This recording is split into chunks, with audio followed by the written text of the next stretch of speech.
You're being selfish, and you know it. My sister Vanessa stood in our mother's kitchen with her arms crossed, her engagement ring catching the afternoon light streaming through the window, and I felt something crack inside my chest, because this was it, the moment I'd been dreading for weeks. The moment she finally said out loud what she'd been implying in every conversation since she'd announced her engagement 2 months ago. I'm Emma. I'm 20 years old, and I'm supposed to start at MIT in exactly 3 weeks to study computer science, a dream I've had since I was 12 years old, and first learned what coding was, since I stayed up late teaching myself Python from library books, while Vanessa was out at parties being the golden child everyone adored. Dad died 8 months ago. Pancreatic cancer. 6 weeks from diagnosis to gone, and in those 6 weeks he made me promise something, made me swear on everything I held sacred that I would use the $75,000 he'd saved for my education, that I wouldn't let anyone talk me out of it, that I would go to MIT and build the future he knew I could have.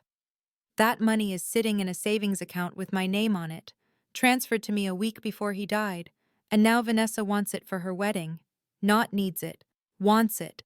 Because apparently the wedding she's planning costs over $100,000, and even though her fiancé Brandon works in finance and makes good money, she wants everything to be perfect, wants the designer dress and the luxury venue and the destination bachelorette party, and somehow in her mind my college education is less important than her one perfect day. Mom is standing beside her nodding, actually nodding, like this is reasonable, like it makes perfect sense that I should just hand over the only thing Dad left specifically for me. Your sister only gets married once, Mom said earlier this morning, her voice dripping with that particular tone she's always used when she's decided something and expects me to fall in line. You can get student loans like everyone else does. This is family. Family. That word has always meant something different in our house depending on who needed what.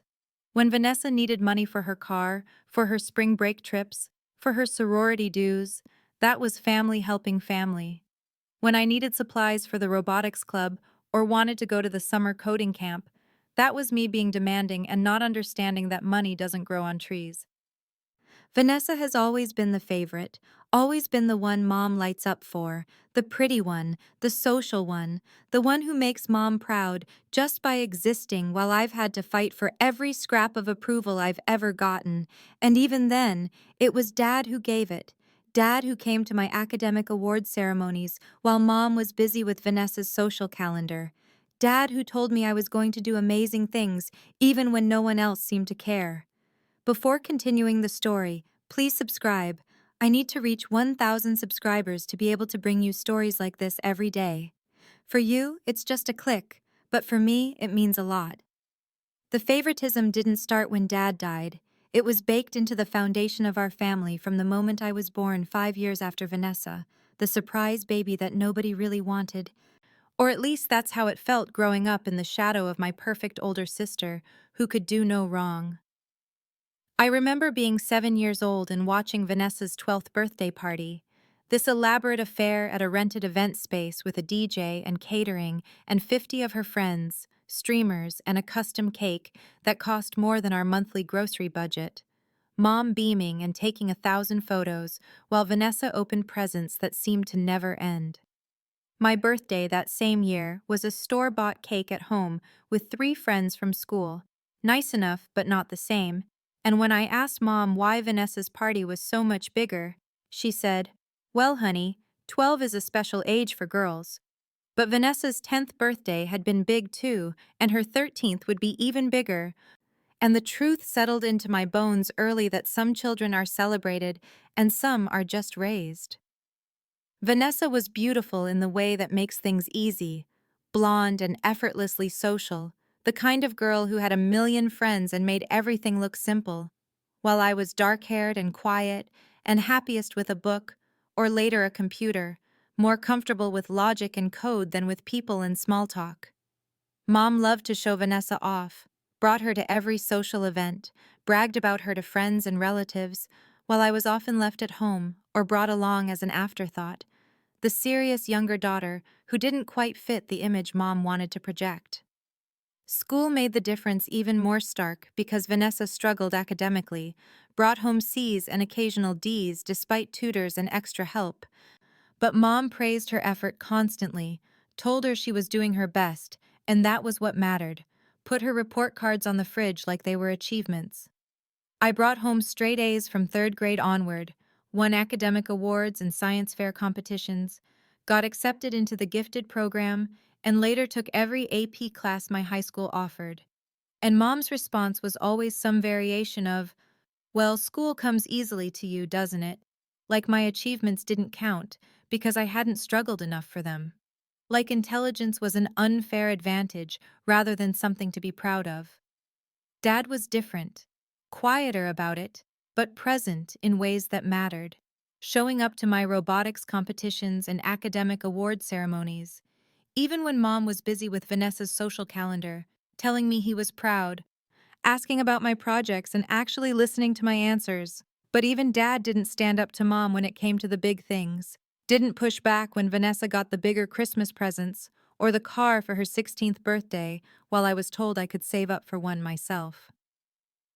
The college fund was Dad's private promise to me, made when I was 15 and had just gotten my PSAT scores back. Scores that suggested I could get into top schools if I kept working hard, and he sat me down in his home office and told me he was setting money aside specifically for my education, that he believed in me and wanted me to have opportunities he never had, and I felt seen in a way I almost never did in our house. He made me promise I'd use it for college, made me swear I wouldn't let anyone talk me out of it. And at the time, I didn't understand why he was so insistent, why his eyes were so serious when he made me promise. But now I understand he knew exactly what Mom and Vanessa were like, knew that they'd see that money as something they could use, knew that I'd need his voice in my head telling me to hold firm when the pressure came. Vanessa announced her engagement on a Tuesday in early June, exactly 2 months before I was supposed to move to Cambridge for MIT.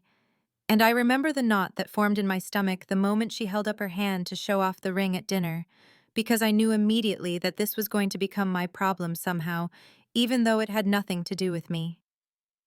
Brandon had proposed at some expensive restaurant in the city, the kind of place where you need reservations months in advance, and the menu doesn't list prices. And Vanessa was glowing in that way she always did when she was the center of attention, talking a mile a minute about venues and dresses and wedding planners, while Mom clutched her hands and squealed like Vanessa had just won the lottery, rather than agreed to marry a guy she'd been dating for barely a year. The wedding planning started immediately, spiraling into something elaborate and expensive within the first week, and I watched from the sidelines as Vanessa brought home bridal magazines that were 3 inches thick and talked about destination bachelorette parties in Miami and custom invitations that cost $8 apiece. And the numbers she was throwing around casually were astronomical. 50,000 for the venue, 15,000 for photography, 10,000 for flowers, thousands more for the dress and the cake and the band. And when I finally asked how they were planning to pay for all of this, Vanessa waved her hand dismissively and said, Brandon made good money and they'd figure it out. Brandon was 28, worked in finance doing something with investment portfolios that I didn't fully understand, and he seemed nice enough in a generic sort of way, polite and well-dressed and clearly willing to give Vanessa whatever she wanted. But even with his salary, the wedding Vanessa was planning was extravagant by any reasonable standard. The kind of thing you'd see in magazines about celebrity weddings, not something a normal couple in their 20s would do. The hints started subtle. Mom mentioning casually that weddings were expensive, and wouldn't it be nice if family could help make Vanessa's day special? Vanessa sighing dramatically about how she wished she had more budget for the dress she really wanted, both of them looking at me meaningfully when they said these things like I was supposed to volunteer something. And when I didn't take the bait, the hints became less subtle, more direct comments about how I had money sitting in savings that wasn't doing anything for months, how family helps family in important moments, how selfish it would be to hoard resources when Vanessa only gets one wedding day. I tried to explain that the $75,000 Dad left me wasn't just sitting there. It was my college funding, my entire plan for paying for MIT, one of the most expensive schools in the country, and without it, I'd be taking out massive loans that would follow me for decades. But Mom kept saying I could get financial aid like everyone else, that student loans were normal, that Vanessa's wedding was a one-time event, while I'd have my whole life to pay off debt. And the logic was so twisted, I couldn't figure out how to argue against it, without sounding like I didn't care about my sister's happiness. Extended family started getting involved by mid-June, cousins and aunts and uncles who'd heard about the wedding, and somehow also heard that I had money I wasn't contributing. And suddenly, I was getting phone calls and Facebook messages about being supportive and thinking about family. My cousin Rachel posting something pointed on social media about people who forget where they come from, and I felt increasingly isolated and crazy. Like I was the only person who thought it was insane to expect someone to give up their college education so their sister could have crystal-encrusted centerpieces at her reception. The only person who supported me was Aunt Claire, Dad's younger sister, who called me privately in late June and told me in no uncertain terms that I should not give Vanessa a single dollar, that Dad had meant that money for my education and would be heartbroken to see it used for anything else, and hearing her say that made me cry with relief because I'd started to doubt myself, started to wonder if maybe I was being selfish and small-minded and a bad sister. But Claire's voice was firm and certain, and she reminded me that I deserved to chase my dreams just as much as Vanessa deserved her perfect wedding day. The confrontation came to a head on the first Friday in July, 3 weeks after the hints had turned into open pressure and 6 weeks before I was supposed to leave for MIT, and Mom had organized what she called a family dinner at the house, but what was obviously an ambush designed to force my hand through sheer social pressure and moral coercion. I arrived at 6 to find not just Mom and Vanessa, but also Brandon, which surprised me because he usually stayed out of family drama, and the dinner table was set formally like this was some kind of important occasion rather than leftover chicken and roasted vegetables. We made it through exactly 15 minutes of uncomfortable small talk before Vanessa set down her fork with deliberate precision and said, "So we need to talk about the wedding budget, because we're still short and I know you have money just sitting there doing nothing." And the directness of it after weeks of hints and implications was almost shocking, though I'd known this was coming from the moment Mom had called to invite me. I took a breath and said as calmly as I could manage that the money wasn't doing nothing. It was my college fund, my entire plan for paying for MIT, and I couldn't give it away, no matter how much I wanted to help. But Vanessa talked right over me saying, "You can get loans like everyone else. That's what normal people do. You're not special just because you got into some fancy school." And the contempt in her voice when she said fancy school made something hot and sharp twist in my chest. Mom jumped in immediately to support Vanessa, her voice taking on that tone of wounded disappointment that had made me feel guilty my entire childhood, saying that family supports family in important moments, that Vanessa's wedding was a once-in-a-lifetime event while I'd have decades to pay off student loans, that she was disappointed I was being so selfish when my sister needed me. And the word selfish landed like a slap because I'd been working 2 jobs and saving every penny and studying until 2 in the morning for years to earn my place at MIT, while Vanessa had partied through a community college degree she never used. I said that Dad left me that money specifically for college, that he made me promise to use it for my education. And Vanessa's face flushed red as she snapped, "Dad isn't here anymore and I need it now. You're really going to choose money over your own sister?" And I felt myself starting to shake, but I held firm and said, "I'm choosing my future, which is what Dad wanted me to do." Mom's expression turned cold in a way I'd seen directed at me many times but never quite this intensely, and she said in a voice like ice, "If you don't help your sister, if you're going to put yourself above family like this, then don't bother coming to the wedding, because we don't need that kind of negativity on Vanessa's special day." And the threat of exclusion hung in the air like smoke, the confirmation that my place in this family was conditional on my usefulness to Vanessa's desires. I looked at Brandon hoping for support, or at least acknowledgement that this was insane, and he met my eyes for just a second, and I saw discomfort there. Maybe even agreement. But then he looked down at his plate and said nothing, and I realized he wasn't going to stand up to Vanessa any more than Dad had stood up to Mom. And I was completely alone in this room full of people who shared my blood. Vanessa started crying then, these delicate tears that made her eyes look bigger and brought Mom rushing to her side, and through her sobs Vanessa said, "I can't believe my own sister hates me this much. I just want one perfect day and she won't even help me." And Mom was stroking her hair and glaring at me like I was a monster, and the manipulation of it was so obvious, but also so effective, because I felt like the villain in a story where I was supposed to be the reasonable one. I stood up from the table, my whole body trembling, and said, "I'm not doing this. I'm not giving you my college fund, and I'm not going to let you make me feel guilty about it." And I walked out of that house while Vanessa cried louder, and Mom called after me, saying I'd regret choosing money over family. And I sat in my car for 5 minutes, trying to stop shaking before I could drive away. I called Aunt Claire from the parking lot of a grocery store 2 miles from the house, and she answered on the second ring. And when I told her what had happened, she said firmly, "Come to my place right now, you're not going home alone after that." And her certainty and support made me start crying in a way I hadn't let myself cry in front of Mom and Vanessa, because Claire's anger on my behalf validated that what had just happened was wrong, that I wasn't crazy or selfish, that standing up for myself and Dad's wishes was the right thing, even though it felt terrible. Aunt Claire arrived at my apartment 40 minutes after I called her from that grocery store parking lot, and when I opened the door, she took one look at my face and pulled me into a hug without saying anything, the kind of wordless comfort I hadn't felt since Dad died. And I cried against her shoulder the way I hadn't let myself cry in front of Mom and Vanessa, because showing vulnerability there would have just given them more ammunition.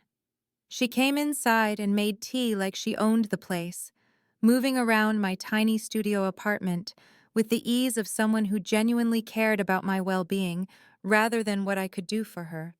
And once we were both sitting on my secondhand couch with mugs warming our hands, she said, "Tell me everything." And I did, the whole horrible dinner spilling out in a rush of words and delayed shock. Claire listened without interrupting, her expression growing darker as I described Vanessa's demand, and Mom's threat, and Brandon's silence. And when I finished, she said firmly, "Your father would be absolutely furious if he could see how they're treating you." And something about hearing that made my chest loosen slightly, because I'd been wondering if Dad would have wanted me to just give in to keep the peace the way he'd always done with Mom. Claire started telling me stories about Dad then, things I'd never heard before, about how proud he was of me, and how he'd call her after every report card to brag about my grades. How he'd shown her my acceptance letter to MIT with tears in his eyes and said, "She's going to do everything I never got to do." And I hadn't known he'd shared those moments with anyone because he'd always been so quiet about his pride in me, compared to Mom's loud adoration of Vanessa. She told me that Dad had confided in her during his last months that he wished he'd stood up to Mom more, that he regretted letting Vanessa be spoiled and me be overlooked, that he hoped the college fund would give me a foundation he'd never had, and learning that he'd been aware of the family dynamics and had tried in his quiet way to correct them made me feel less alone in my perception that something had been deeply unfair about how we were raised.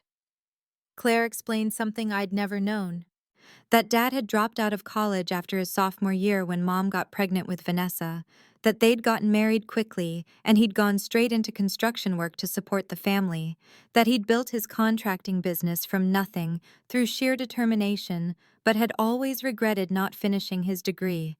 And suddenly so many things made sense about why he'd cared so much about my education and why he'd made me promise to use the money for MIT no matter what. She told me Dad had seen himself in my academic drive and my quiet determination, that he'd told her I had the chance to live the life he'd sacrificed, and that knowledge made protecting the college fund feel less like selfishness and more like honoring his unlived dreams as well as my own. Claire took my hands and said, "Stand firm, sweetheart. Don't let them bully you into giving up what your father wanted you to have. And then she mentioned almost casually that Dad's lawyer, a man named Mr. Peterson, had handled all the paperwork for the college fund setup and might be worth talking to if Mom and Vanessa kept pushing.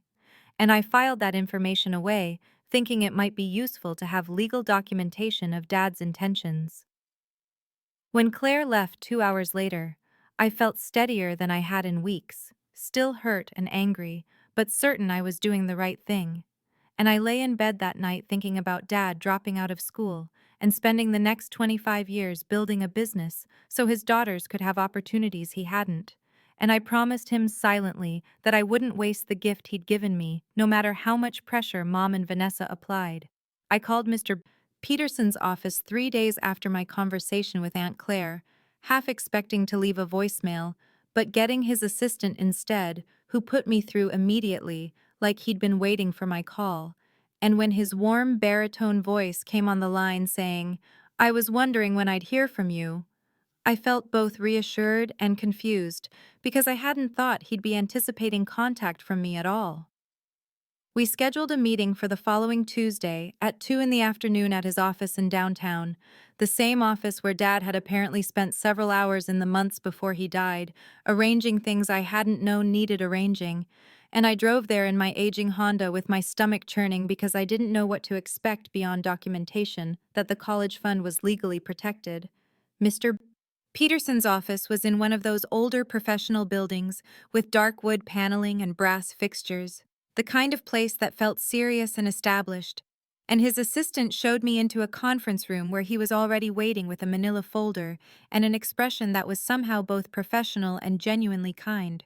And when he shook my hand, he said, "You look just like your father, same determined chin," which made my throat tight, because I'd always thought I looked more like Dad than Vanessa did.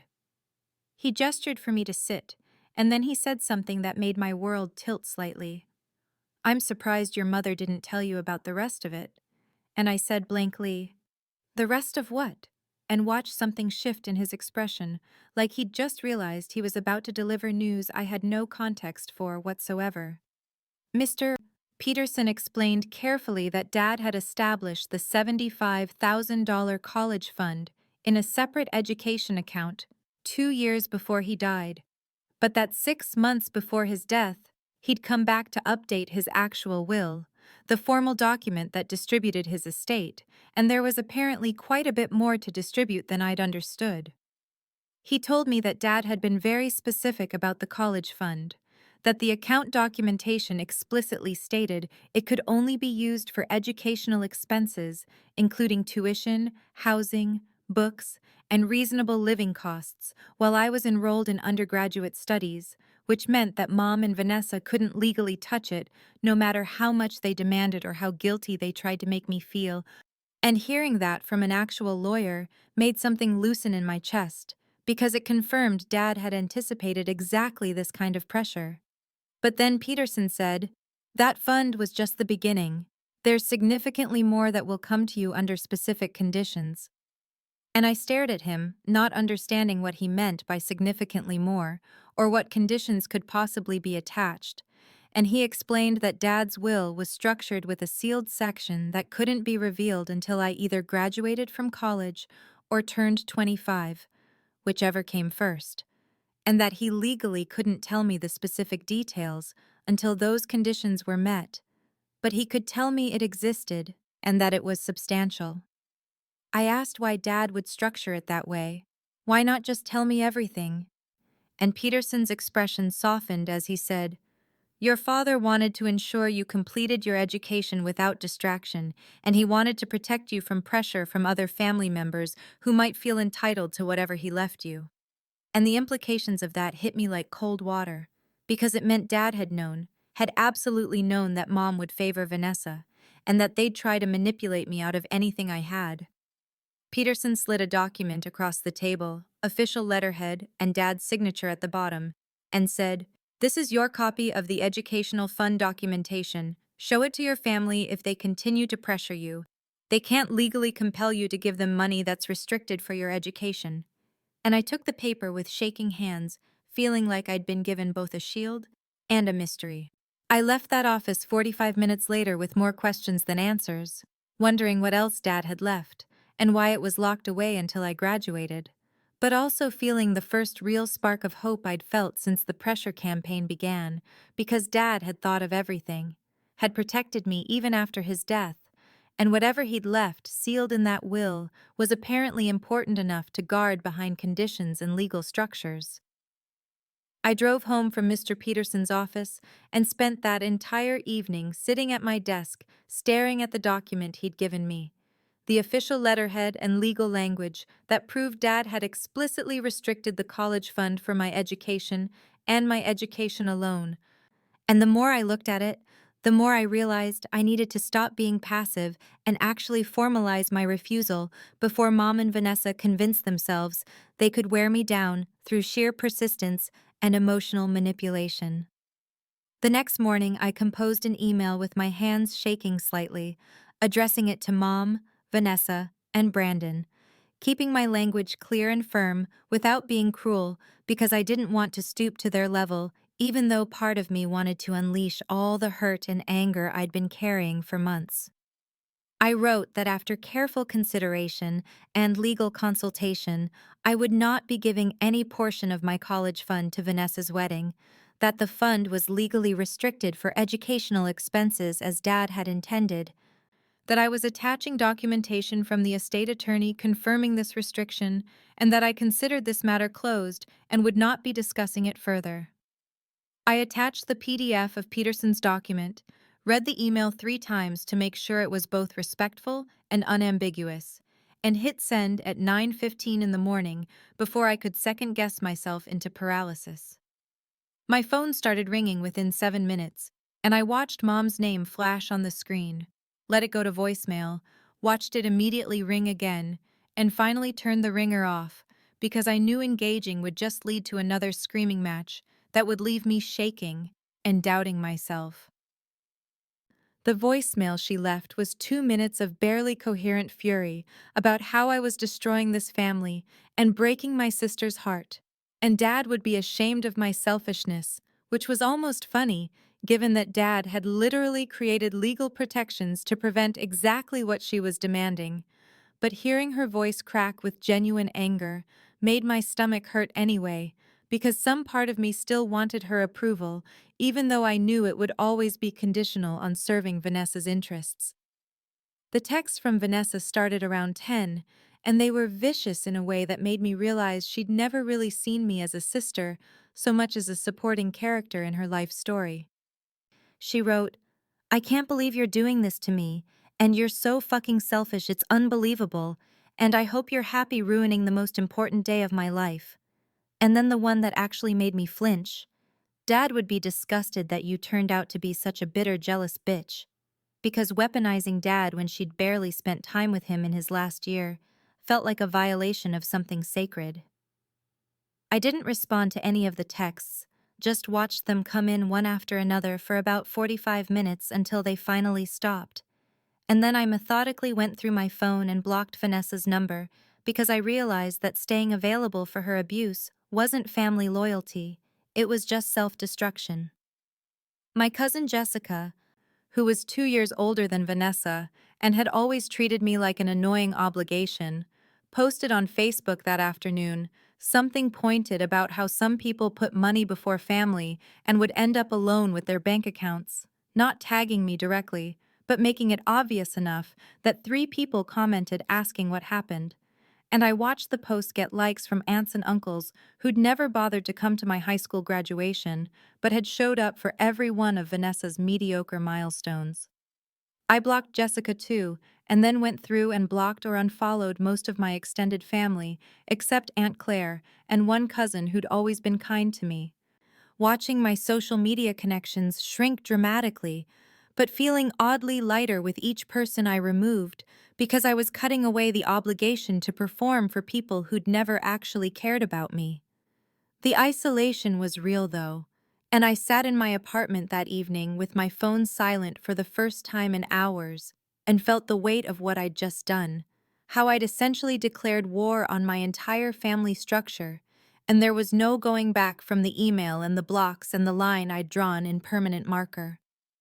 I forced myself to focus on practical matters because I couldn't afford to spiral into doubt.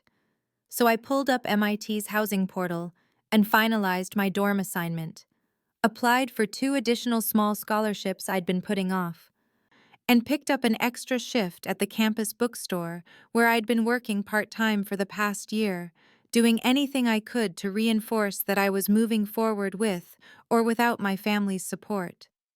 The days after I sent that email were some of the hardest I'd experienced since Dad died, not because of anything external happening, but because of the war happening inside my own head, where doubt circled like a vulture, asking over and over if I was being selfish.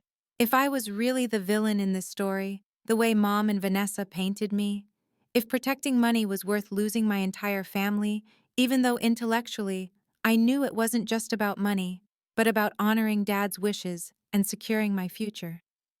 I'd lie awake at 3 in the morning staring at my ceiling with my stomach churning, replaying every conversation and every accusation, wondering if maybe I could have compromised somehow, or if there was a version of this where I could have kept both the fund and my family's approval, even though I knew logically that Vanessa and Mom would have taken the entire $75,000 and still found something else to resent me for, because the money was never really the core issue. What kept me grounded during those sleepless nights was remembering Dad's face during one specific moment, about 6 weeks before he died, when he was in the hospital for what we all pretended was just routine monitoring, but what I think we all knew was the beginning of the end.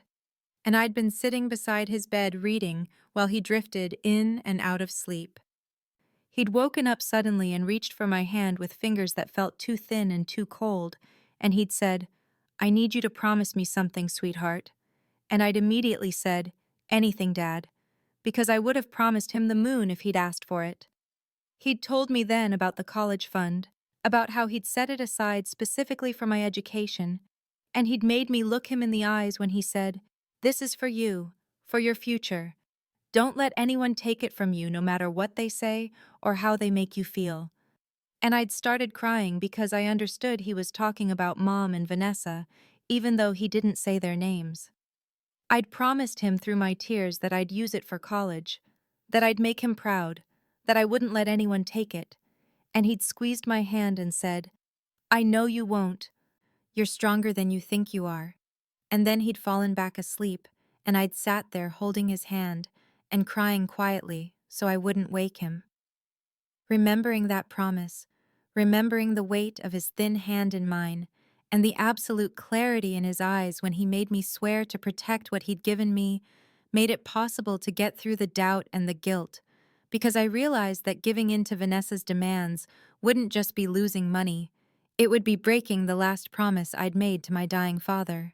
So I held on to that memory like a lifeline during those awful weeks of silence from my family, and I leaned on the only people who actually supported me, which was basically just Aunt Claire and my 2 closest friends from high school, Maya and Josh, who were both at state schools, but who called regularly to check on me and remind me I wasn't crazy for standing my ground.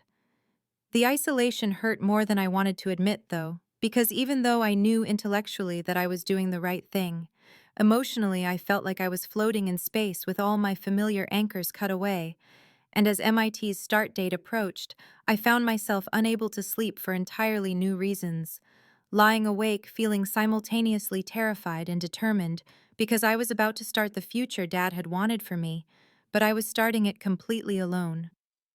I arrived at MIT in late August with 2 suitcases, a backpack full of anxiety, and the strange, hollow feeling of starting the biggest chapter of my life, completely alone, without any family there to help me move in or take the obligatory photos in front of the campus signs that I saw other students posing for with their proud parents.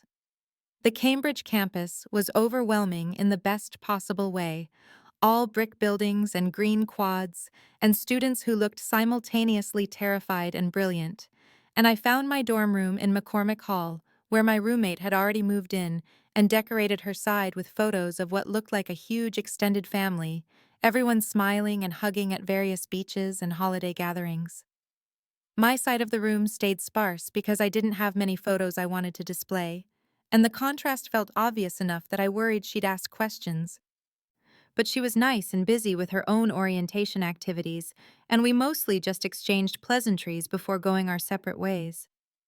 I threw myself into the computer science coursework with an intensity that probably wasn't entirely healthy, attending every lecture and doing every optional problem set and spending hours in the library until they kicked us out at midnight, partly because I genuinely loved the material, and partly because staying busy meant I didn't have to think about the fact that Vanessa's wedding was now 3 weeks away, and I hadn't received any communication from anyone in my family except one text from a cousin I barely knew asking if I was really going to skip your own sister's wedding over money. I made a few acquaintances in my classes, other students who I'd work on problem sets with or grab lunch with between lectures, but I kept most people at a friendly distance until I met Sophie during a study session in the computer science lab. She was a sophomore majoring in electrical engineering and computer science, sharp and funny with dark curly hair usually pulled into a messy bun, and we ended up talking after everyone else had left about a particularly difficult algorithms problem. When she asked why I seemed so stressed beyond normal MIT stress, I found myself telling her the whole story about Dad dying and the college fund and Vanessa's demands and my family cutting me off, and I watched her face go through about 5 different expressions of shock and anger on my behalf before she said, "Your family is insane, you know that, right? Like, actually crazy if they thought you should give up your college money for a wedding?" Her matter-of-fact validation meant more than she probably knew, and we became close after that, studying together and getting meals and texting about random things, and she became the person I could talk to when the guilt or doubt crept back in. The wedding was now 2 weeks away, and even though I'd blocked most of my family, I hadn't blocked Vanessa's public Instagram account, which I knew was self-destructive, but I couldn't help checking it. Watching her post photos of her dress fittings and venue tastings and bachelorette party, everything looking expensive and perfect, and accompanied by captions about how blessed she was and how she couldn't wait to celebrate with the people who truly matter. One post showed her and Mom at what looked like a final dress fitting, both of them smiling at the camera with champagne glasses, and the caption read, "So grateful for real family who show up when it counts." And I stared at that post for probably 10 minutes, feeling my stomach twist because the implication was so clear and so deliberately cruel. I showed it to Sophie, who called it passive-aggressive bullshit and told me to block the account, but I didn't, because some masochistic part of me needed to witness what I was missing, even though it hurt. The next day, Vanessa posted a photo of the venue.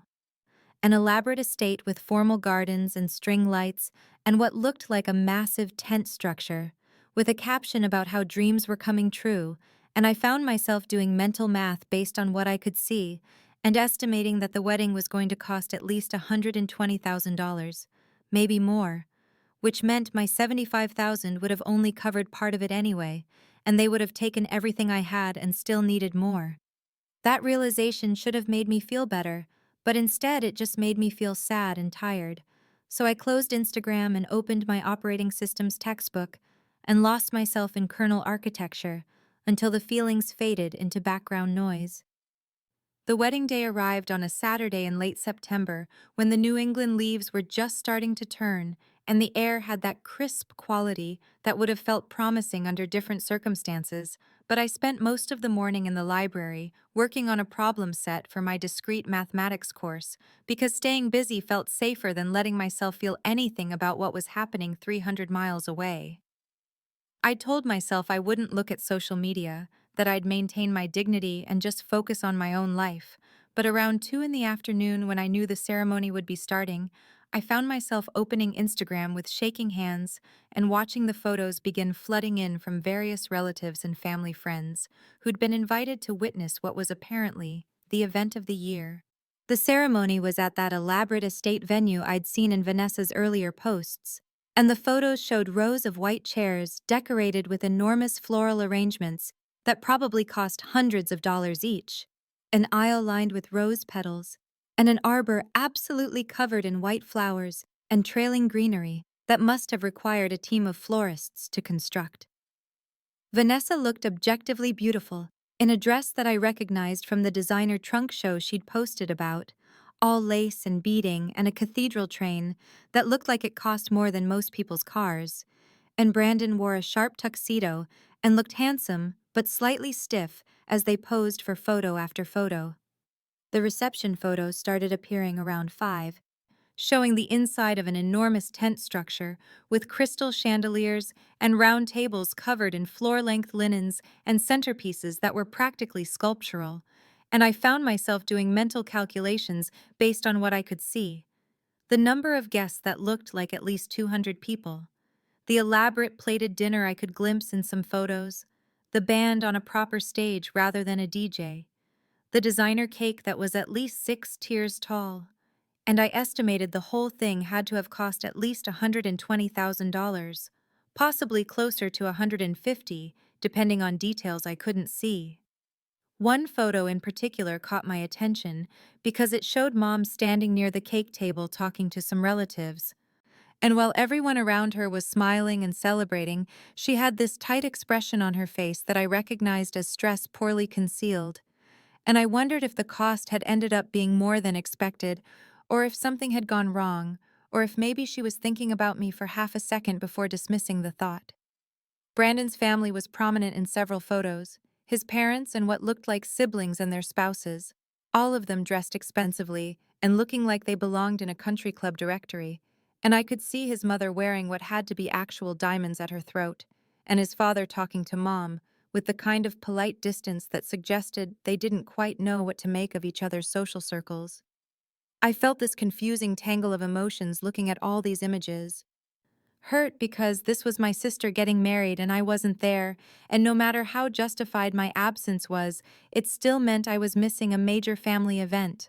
Relief, because I couldn't imagine how awful it would have felt to actually be there with everyone knowing about the college fund fight and judging me, and sadness, because the whole elaborate, expensive display just reinforced that Vanessa had wanted my money specifically as some kind of power move when clearly the wedding had happened without it anyway. My phone buzzed with a text from Aunt Claire that just said, "Thinking of you today, your dad would be so proud you're at MIT following your dreams." And I started crying right there in the library and had to pack up my stuff and walk quickly back to my dorm before anyone could see me falling apart. Back in my room with the door closed, I let myself cry properly for about 20 minutes, mourning not just missing the wedding, but mourning the family I'd wanted to have and never did. The mother who should have protected my college fund instead of demanding I give it away. The sister who should have been happy for my success instead of jealous of my opportunities. Then I washed my face and sat down at my desk and opened my discrete mathematics problem set and lost myself in proofs and logic, until the feelings faded into something manageable, and all that remained was the quiet certainty that I'd made the right choice, even though the right choice still hurt.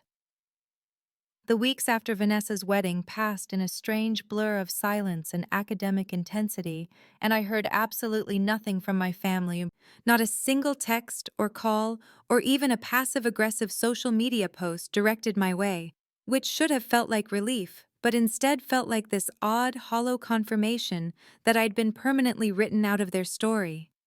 I threw myself into my MIT coursework with an almost desperate focus, spending hours in the computer science lab working through programming assignments and attending every office hour and study session I could find. And something started shifting as the material that had seemed impossibly difficult at first began making sense in a way that felt almost magical, like I was learning to speak a language I'd always been meant to understand.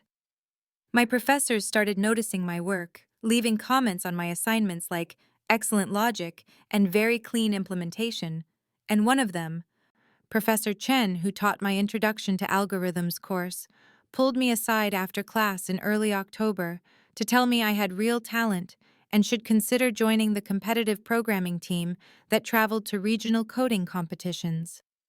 I said yes immediately, even though I had no idea what I was getting into, because the opportunity felt like proof that I was building something real here, something that belonged to me and couldn't be taken away or diminished by people who'd never valued what I could do.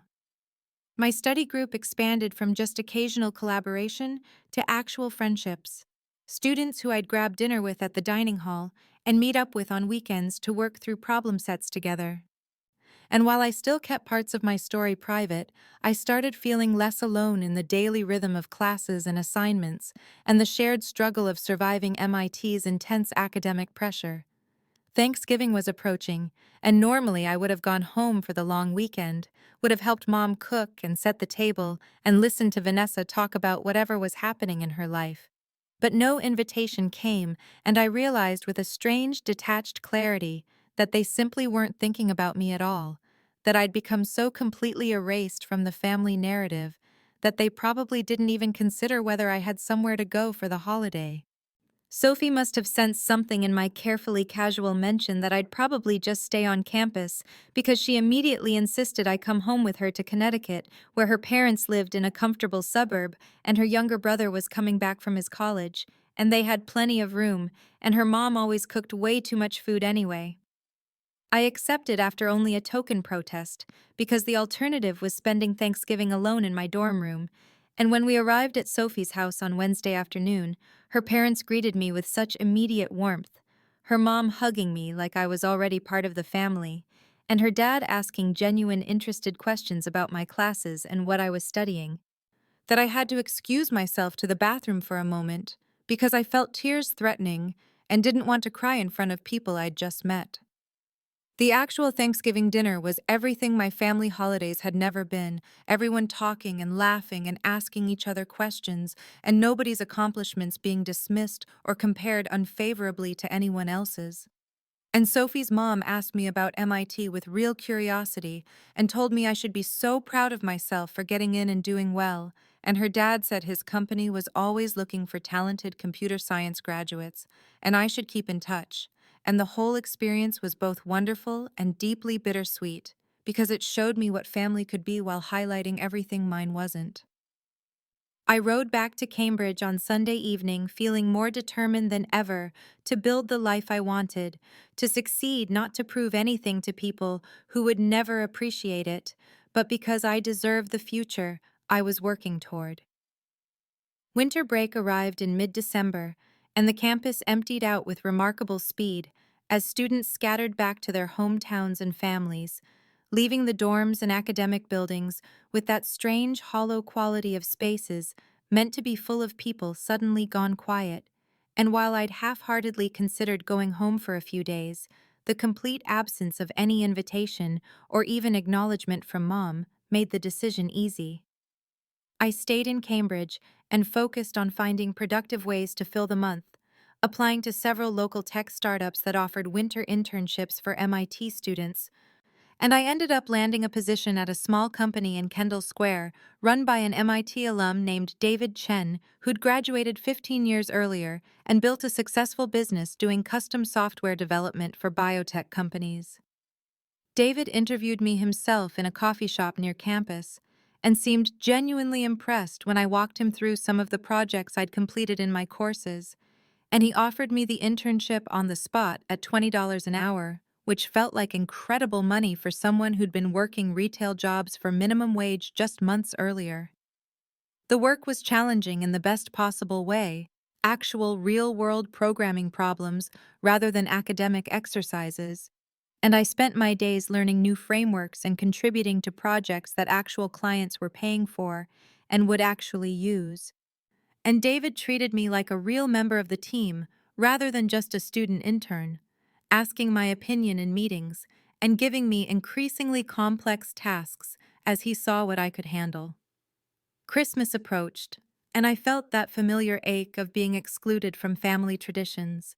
Imagining Mom and Vanessa probably getting together for Christmas Eve dinner and opening presents on Christmas morning, and never once mentioning my name or wondering what I was doing. But Aunt Claire called me on December 23rd and announced she was driving up to Cambridge and taking me out for a proper Christmas dinner, whether I liked it or not. She arrived on Christmas Eve, and we went to a restaurant in Harvard Square that was full of other people who'd stayed in the area for the holidays, and she brought me a small wrapped box that contained Dad's old watch, a simple silver Timex with a leather band that he'd worn every single day I could remember. And when she told me, "He'd want you to have this," I started crying right there at the table and had to press my napkin against my eyes to keep from making a scene.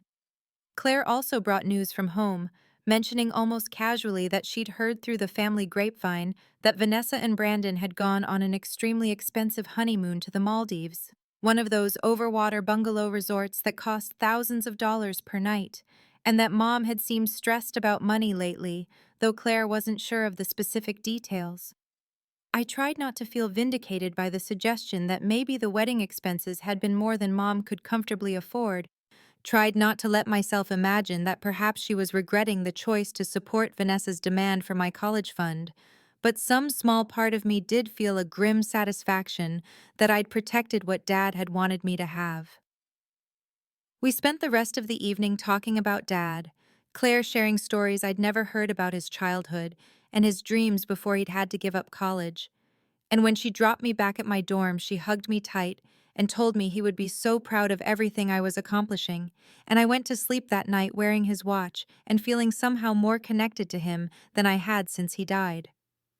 Spring semester started in late January, with that particular kind of Boston cold that cuts straight through your coat, and I returned to campus with a renewed sense of purpose after the winter break internship had shown me I could actually do this work professionally, that the skills I was learning weren't just academic exercises, but actual valuable capabilities that companies would pay for. My grades from fall semester had posted over break, and I'd managed a perfect 4.0 GPA in what everyone acknowledged was one of the most difficult computer science programs in the country, and seeing those grades felt like tangible proof that I belonged here, despite all the voices that had told me I was being selfish for protecting my education fund. Professor Chen from my algorithms course pulled me aside during the first week back and asked if I'd be interested in joining a research project he was leading on artificial intelligence and machine learning applications, specifically looking at neural network optimization, and I must have looked shocked because he smiled and said this opportunity was normally reserved for upperclassmen, but my work last semester had been exceptional, and he thought I could contribute meaningfully to the team. I said yes immediately, even though I barely understood half of what the research involved, because the chance to work on actual cutting-edge computer science research as a freshman felt like the kind of opportunity Dad would have been so proud of me for taking. The research met twice a week in Professor Chen's lab, where I worked alongside 3 PhD students and 2 seniors. And while I was definitely the least experienced person in the room, everyone treated me like a real colleague rather than just an undergraduate tagging along. And Professor Chen mentioned casually that if the research went well, it could lead to a published paper which would be incredible for my resume and graduate school applications down the line. My confidence was growing in a way I'd never experienced before. Not the performative confidence Vanessa had always had based on her looks and social skills, but a quieter, deeper certainty that I was genuinely good at something that mattered, and that people who knew what they were talking about recognized that ability.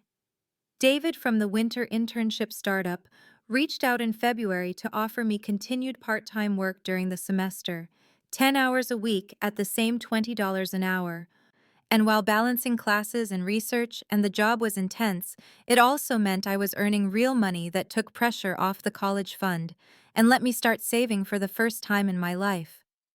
I even briefly dated someone I met in my data structures course, a guy named Marcus from California, who was funny and smart and seemed genuinely impressed by my abilities, rather than threatened by them. But after a few weeks, we mutually agreed we were both too focused on academics to really invest in a relationship, and stayed friendly study partners instead. I still had no contact from Mom or Vanessa, and honestly, I'd stopped expecting any. Stopped checking my phone, hoping for some acknowledgement or apology that I knew would never come.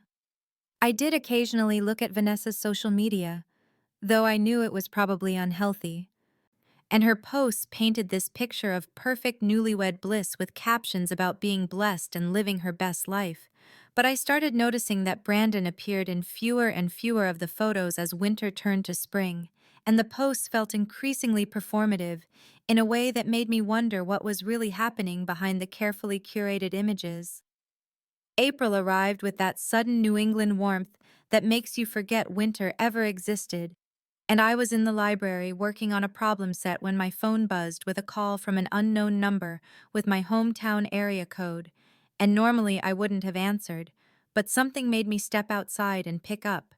And when I heard, "Hey, it's Brandon," I actually froze on the library steps, not sure I'd heard correctly. The conversation started awkwardly with him asking how I was doing, and me responding with cautious confusion about why he was calling. And there was this long pause before he said, "I wanted to apologize for not standing up for you back then, with the wedding and the college fund situation. I should have said something and I didn't, and that was wrong of me." I didn't know what to say because this was the last thing I'd expected, and he continued talking in this rush like he'd been holding it in for months, explaining that he'd thought demanding my college fund was completely inappropriate from the beginning, and that he'd offered multiple times to cover more of the wedding costs himself, but Vanessa had refused. "She specifically wanted it to be your money," he said, and his voice had this exhausted quality that made him sound much older than 28. "I think it was more about proving she could get it from you than actually needing it, if that makes sense." Something clicked into place in my mind with those words. The understanding that it really hadn't been about the money at all, but about power and priority, and Vanessa needing to demonstrate that she came first, even when it meant taking something Dad had specifically left for me. Brandon went on to say that things weren't going well in the marriage, his voice dropping lower like he was worried about being overheard. And he mentioned that Vanessa's spending hadn't stopped after the wedding, and that they were dealing with serious credit card debt now and fighting constantly about money. "She's angry all the time," he said quietly. "Angry at me for not making enough even though I have a good job. Angry that we can't afford the lifestyle she wants. Just angry." He sounded utterly exhausted, and maybe a little bit broken, and I felt this strange mixture of vindication that I'd been right to protect my college fund, and genuine sadness that someone was this miserable only a year and a half into their marriage. The conversation wound down awkwardly after that, with Brandon apologizing again and me saying something vague about appreciating the call, and after we hung up, I sat on those library steps for a long time, just processing the conversation and what it meant. When I got back to my dorm, I told Sophie about it, and her immediate response was, "Karma's a bitch." But I didn't feel the satisfaction that word implied, just a tired kind of sadness that Vanessa's determination to take what was mine had apparently been part of a larger pattern that was now destroying her marriage. That night, I lay in bed wearing Dad's watch and thought about how protecting what he'd given me had been the right choice, even when it felt impossibly hard, and how the life I was building here at MIT with real friends and meaningful work was worth more than any amount of family approval I might have gained by giving in to their demands. Summer break arrived in mid-May, and instead of heading home like I would have in some alternate universe where I had a functional family, I stayed in Cambridge and threw myself into the next phase of building my independent life. Starting with the internship, I'd landed at a mid-sized tech company in Boston's financial district that paid $35 an hour, which felt like an absolutely incredible amount of money for a college freshman who'd been working campus jobs for minimum wage. The company, a fintech startup called Horizon Analytics, had recruited specifically from MIT, and I'd gone through 3 rounds of interviews in April before getting the offer, and on my first day in early June, I showed up in business casual clothes feeling nervous and excited and determined to prove I belonged there among the senior developers and experienced engineers who would be my colleagues for the next 3 months. My manager, Rebecca, was a woman in her mid-30s who'd done her graduate work at MIT and seemed genuinely invested in making sure I learned as much as possible rather than just assigning me boring grunt work, And within the first week, I was contributing to actual production code and sitting in on architecture meetings, where I absorbed everything like a sponge, even when I didn't fully understand the technical discussions. The work was challenging in a completely different way than academic coursework, more collaborative and less structured, and I loved the feeling of building something real that actual users would interact with, rather than just completing problem sets that only my professors would see. By the end of June, Rebecca pulled me aside after a team meeting and said my work had been exceptional and that she wanted me to know there would definitely be a return offer for next summer if I was interested. And hearing that validation from someone who had no reason to inflate my abilities just to make me feel good meant more than I could easily express. I'd also found a summer apartment share with two other students in Central Square, a tiny room in a three-bedroom that cost $800 a month, which was expensive but manageable with my internship income, and living off campus in my own space, even if it was just a small bedroom, felt like a huge step toward real adult independence. Aunt Claire came to visit twice during the summer, once in late June and again in mid-July, right around my 21st birthday. And for that birthday, she took me out to a nice dinner in Harvard Square and gave me a framed photo of Dad from when he was young, maybe mid-20s, wearing a work shirt from his contracting business and smiling at the camera with this expression of pride and determination that made my chest ache with missing him. My birthday itself was celebrated with Sophie, who'd stayed in Boston for a summer research position, and a few other friends I'd made during freshman year. Nothing elaborate, just dinner and drinks at a bar near campus where I could finally legally order alcohol. And it was a good night filled with laughter and easy friendship, and I only thought about the fact that Mom and Vanessa hadn't acknowledged my birthday a few times rather than constantly. Mom and Vanessa's silence didn't hurt quite as much as I'd expected. Or maybe I'd just gotten better at accepting that they weren't going to suddenly become the family I wished I had. And I was learning to find validation in my accomplishments and the people who actually showed up for me rather than waiting for approval from people who'd made it clear I didn't matter to them. The real highlight of the summer came in August when Rebecca called me into her office and said that the project I'd been working on had exceeded expectations and that the company wanted to give me a performance bonus of $2,500, and I actually had to ask her to repeat it because that seemed like an impossible amount of money for work I'd been doing as an intern. When the bonus hit my bank account a week later, I sat in my tiny apartment room and looked at the balance and felt this overwhelming sense of pride and accomplishment that this was money I'd earned entirely on my own merit. Not a gift or inheritance, but payment for skills and work that a real company valued. And it felt like tangible proof that I was building something real and sustainable, and mine. Sophomore year started in late August, and I returned to campus feeling fundamentally different than I had as a nervous freshman the year before, more confident in my abilities and more certain that I was exactly where I was supposed to be. And within the first week of classes, I received an email from Professor Chen asking if I'd be interested in serving as a teaching assistant for Introduction to Computer Science, which was the same course that had challenged me so much during my own first semester. The TA position came with a modest stipend of $1,500 for the semester and would look excellent on my resume, but more than that, it felt like validation that I'd progressed from struggling student to someone capable of helping others navigate material that had once intimidated me. And I accepted immediately and spent my first few office hours feeling nervous about whether I could actually explain concepts clearly before realizing that I genuinely enjoyed breaking down complex problems into understandable pieces. The research project I joined during spring semester was progressing even better than expected, and by October, Professor Martinez pulled me aside after a lab meeting to say that our work was definitely going to result in a published paper, and that my contributions were substantial enough that I'd be listed as a co-author, which meant that I would have my name on an academic publication in a peer-reviewed journal before I'd even finished my undergraduate degree.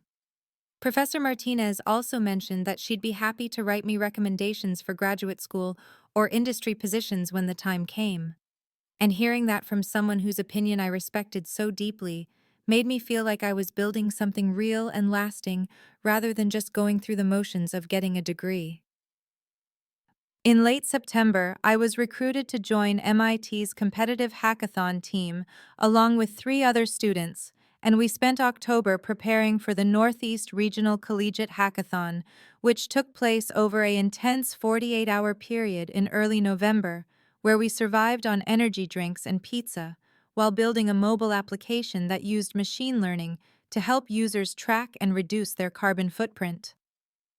Our team took first place in the regional competition and won $10,000 in prize money, split four ways, which meant I received a check for $2,500. And the local Boston Tech news site ran an article about the winning teams that included our names, and a photo of us holding our oversized ceremonial check looking exhausted and thrilled. The article identified me as a sophomore at MIT from my hometown, which I barely thought about at the time since I was so focused on celebrating with my teammates and already thinking about the next competition.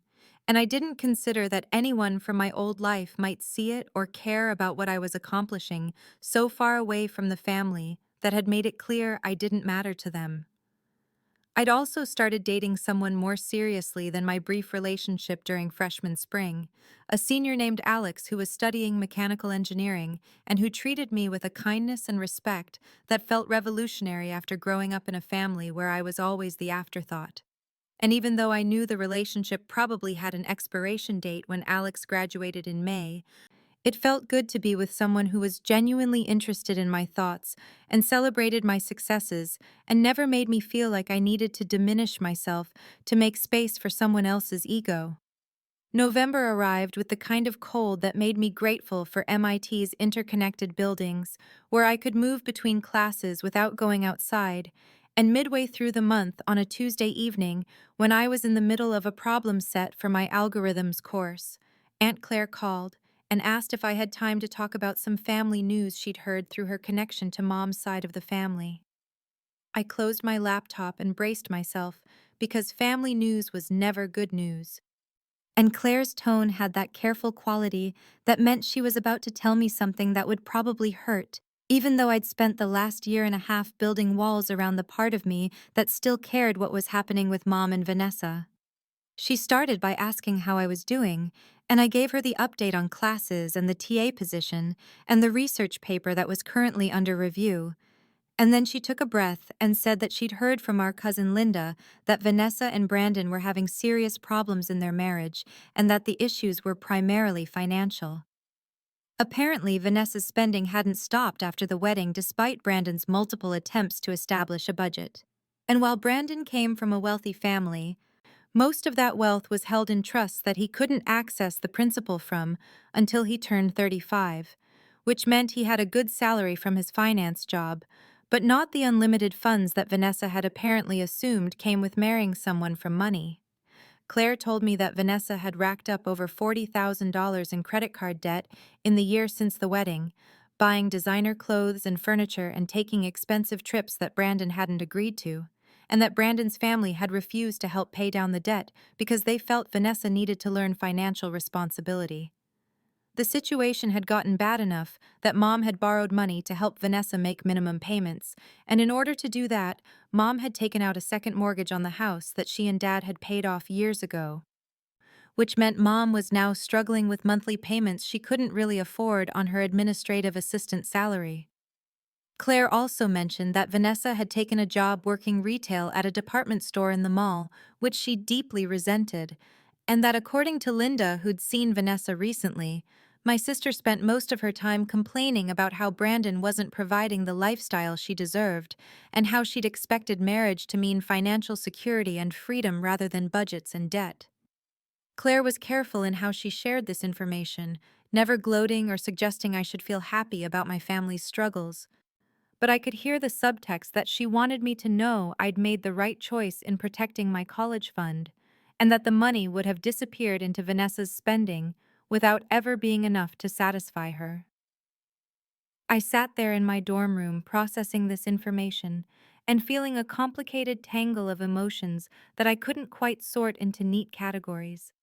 No satisfaction or vindication in knowing that Vanessa's perfect life was crumbling, because watching anyone struggle with debt and marital problems wasn't something that made me feel good, but also a deep sense of clarity that protecting Dad's gift to me had been absolutely the right choice, because that $75,000 would have been gone in months, funding a lifestyle that was never sustainable.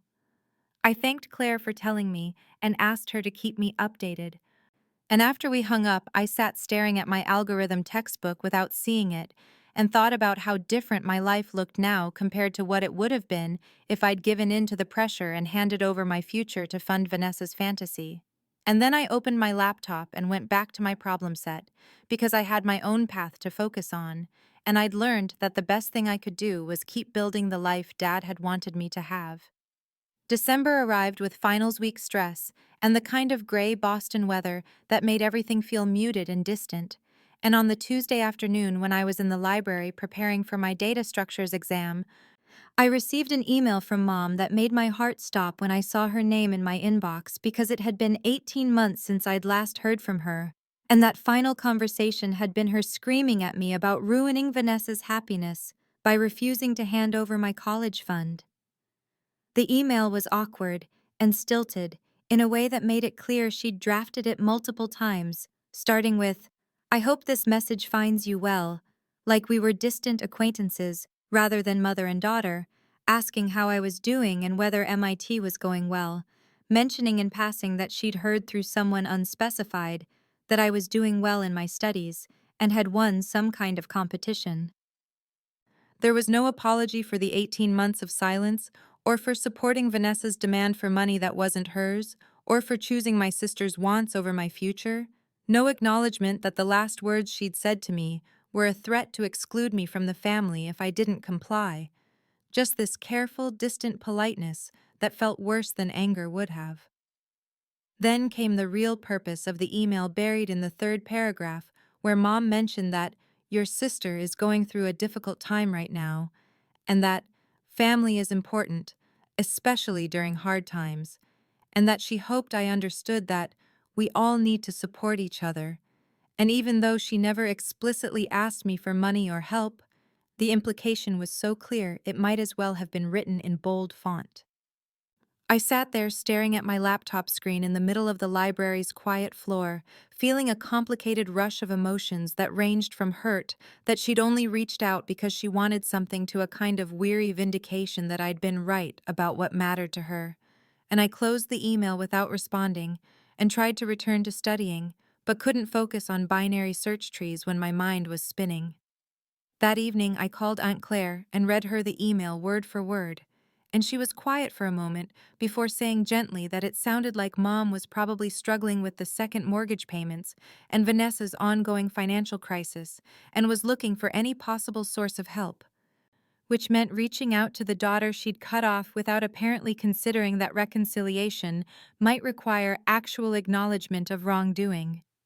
I also talked to Sophie, who'd become my closest friend, and who listened to the whole story before saying bluntly that my mom had some nerve reaching out after 18 months of silence to ask for help without even apologizing, and hearing that external validation helped me feel less guilty about the anger I was experiencing. I spent 2 days thinking about how to respond before finally writing back a brief email that said simply, "I'm well, focused on my studies. I hope you're taking care of yourself," deliberately not engaging with the implied request for help or support and not opening the door to further conversation. And after I sent it, I felt something shift inside me that felt like empowerment rather than guilt. The boundary I was setting wasn't cruel, it was necessary, and I was learning that I didn't owe anyone access to my life or resources just because we shared DNA, especially when they'd made it clear that my worth to them was only measured in what I could provide. Spring semester of my junior year arrived with an unusual sense of momentum that felt different from previous terms because for the first time since Dad died, I wasn't just surviving or proving something to myself, but actually thriving in a way that felt sustainable and real. and by March I had received multiple job offers for the summer, including a return offer from the Boston tech company where I'd interned before, but this time at $50 per hour, which felt almost surreal compared to where I'd started. I accepted the return offer immediately because I loved the team and the work and the idea of continuing to build on what I'd already learned there. And I was in the middle of celebrating this news with Sophie and Alex over dinner at our favorite Thai place near campus when my phone rang with a number I hadn't seen in almost 3 years, but still recognized instantly as Mr. Peterson's law office. My stomach did an immediate flip because I hadn't spoken to Dad's lawyer since that meeting during my freshman year when he'd told me about the sealed will and the conditions that had to be met before its contents could be revealed, and I excused myself from the table to take the call outside, where the March air was cold enough to make me shiver in just my sweater. Mr. Peterson's voice was warm and professional as always when he asked if I had time in the next few weeks to come to his office for a meeting about my father's estate, explaining that certain conditions were about to be met and there were things I needed to know before my graduation. And I stood there on the sidewalk feeling confused because I wasn't supposed to graduate until next year as a normal 4-year student. But then I remembered that I'd been taking summer classes and had come in with substantial AP credits, and my advisor had mentioned last month that if I wanted to, I could actually complete my degree requirements by the end of this semester, which would mean graduating a full year early at age 22 instead of 23. And when I mentioned this to Mr. Peterson, there was a smile in his voice as he said, "Yes, exactly, which means we need to talk soon." We set an appointment for mid-April, and after he hung up, I stood there in the cold, trying to process what this might mean, remembering his words from 3 years ago about how there was more to Dad's will than just the college fund, but that the details were sealed until my graduation or my 25th birthday, whichever came first. I'd honestly stopped thinking much about it after that initial meeting, because I'd been so focused on protecting the college fund itself and then on simply surviving the family rupture and building my life at MIT. But now suddenly that sealed information was about to become accessible, and I had no idea what it contained or why Dad had structured things this way. When I went back inside, Sophie and Alex immediately asked if everything was okay, and I told them about the call and the mysterious meeting, and Sophie's eyes went wide as she said, "Oh my God, what if your dad left you something else, like maybe there's more money or property or something?" And I shook my head because I couldn't let myself hope for anything beyond what I'd already received. But that night, lying in bed, I couldn't stop wondering what Dad had wanted me to know and why it had to wait until now. Mr. Peterson's office looked exactly as I remembered from 3 years ago, with its dark wood furniture and walls lined with law books and framed diplomas. And when I sat down in the leather chair across from his desk that April afternoon, I was nervous in a way I couldn't quite name, because I had no idea what I was about to learn, but knew it would be significant enough that Dad had sealed it until this exact moment in my life. Mr. Peterson smiled warmly and pulled out a thick file folder with my father's name on it. And he began by asking how school was going and congratulating me on my early graduation, which was now just 3 months away in June. And then his expression shifted to something more serious as he said, "Your father was a very thoughtful man who planned carefully for your future, and there are things you need to know now that the conditions of his will are about to be met." He explained that beyond the $75,000 college fund that I'd known about and protected fiercely, Dad had left a substantial additional inheritance that had been sealed until my undergraduate graduation, and my heart started pounding as Mr. Peterson laid out the full picture of Dad's estate in careful detail. Dad's contracting business had been worth far more than anyone in the family realized because he'd spent years building it quietly and carefully, and 8 months before he died, he'd sold the entire business for $1.2 million. Keeping the sale quiet from everyone except Mr. Peterson and his accountant, and investing the money in a mix of stable funds and bonds. The will divided this money with painful clarity about his understanding of our family dynamics. $300,000 to Mom, which she'd received shortly after his death and already knew about, $100,000 to Vanessa, with conditions that she'd received around the time of her wedding, and the remainder of $750,000 to me, conditional on completing my undergraduate degree without using the college fund for anything other than education. I sat there feeling like the air had been knocked out of my lungs because $750,000 was an amount of money I couldn't even properly conceptualize, enough to pay off any graduate school loans I might need, to buy a house someday, to build the kind of financial security that most people spent decades working toward. And Dad had left it specifically to me with conditions that made his intentions crystal clear. Mr. Peterson explained that Dad had updated this will just 6 months before he died, when he must have known his heart condition was worsening, and he'd included specific language about how he knew Mom would favor Vanessa and wanted to ensure I had resources to build an independent life on my own terms without needing to rely on family who didn't value me appropriately. Then Mr. Peterson pulled out an envelope that had been sealed with my name written in Dad's handwriting, and he explained that Dad had left instructions for this letter to be delivered at this meeting. And my hands were shaking as I opened it and began to read Dad's words, written in his familiar, neat print. The letter was 2 pages long, and I had to pause several times to wipe tears from my eyes as I read Dad telling me how proud he was of my academic achievements and my determination, apologizing for not standing up to Mom more often when she favored Vanessa, explaining that he saw so much of himself in me and wished he'd had the educational opportunities I would have, and expressing his hope that this inheritance would give me the freedom to build whatever life I wanted without financial stress or family pressure.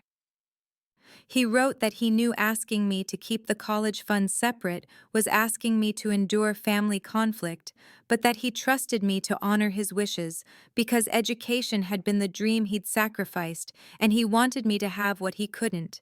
And he ended the letter by saying, "You have always been enough exactly as you are, and I hope this gift helps you see that your worth was never dependent on anyone else's recognition." I was crying openly by the time I finished reading, and Mr. Peterson quietly pushed a box of tissues across his desk. And after I'd collected myself enough to speak, I asked the question that was burning in my mind. Did Mom know about this? About the full amount I would inherit? Mr. Peterson nodded carefully and said that yes, Mom had been informed of the complete will structure when she received her portion, which meant she'd known for almost 3 years that if I successfully completed my degree, I would inherit $750,000. And suddenly her fury about the college fund made terrible sense, because it wasn't just about $75,000 for Vanessa's wedding, but about her rage that Dad had given me so much more than he'd given my sister. The will had been structured specifically to protect me and my education, with language that made clear the inheritance was conditional on me maintaining boundaries around the college fund, which meant Dad had anticipated exactly what would happen and had tried to give me both the resources and the legal protection to withstand the pressure. Mr. Peterson explained that the money would transfer to an account in my name upon my official graduation in June, and that I should think carefully about financial planning and perhaps consult with a financial advisor about managing this kind of sum. And I nodded numbly, because I could barely process what I was hearing, let alone think practically about investment strategies. As I left his office that afternoon, carrying a folder full of documents, and Dad's letter clutched in my hand, I felt like I was walking through a dream where everything I'd believed about my life had shifted into a different configuration. And I finally understood that Dad had loved me enough to plan for my future, even when he couldn't defend me in the present. And that knowledge made me grieve his loss all over again while simultaneously feeling held by his care across the distance of death.